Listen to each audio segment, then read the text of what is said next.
இந்த செய்தியை பார்த்தும் கேட்டும் மீண்டும் மீண்டும் கிறிஸ்துமஸ் கொண்டாடுவது யார் குற்றம்? விசுவாசிகளின் குற்றமா? இல்லை விசுவாசிகளை வஞ்சிக்கும் கள்ள போதகரின் குற்றமா? மனுஷ பாரம்பரியத்தினால் தேவனுடைய வசனத்தை அவமாக்குவது யார் குற்றம்?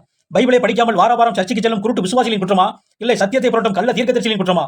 சத்தியத்தை அறிய விடாமல் பாவத்திலும் சாபத்திலும் நோயிலும் இருக்க செய்வது யார் குற்றம்? கேளுங்கள். நான் சத்தியத்தை அறிந்த சாட்சியை குறித்து.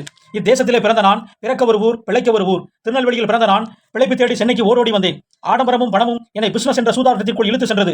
பாவத்தில் விழுந்த நான் வியாதியிலும் வறுமையிலும் கிடந்தேன். விடுதலையை தேடி அலைந்தேன். காப்பாற்றுவார் யாரும் இல்லை. ஓடினேன். வியாதியிலிருந்து மீள முடியாமல் ஓடினேன். பேங்க் லோனிலிருந்து தப்பிக்க ஓடினேன். வட்டிக்காரர் கைகளிலிருந்து விடுபட ஓடினேன். தேவனை தேடியே ஓடினேன். கடைசியாக ஒரு கட்டட சபையில் வந்து சேர்ந்தேன். ஏன்? வாரம் பிரியாணி கிடைக்கும் என்பதற்காகவா? இல்லை, சமாதானம் வேண்டும் என்பதற்காக.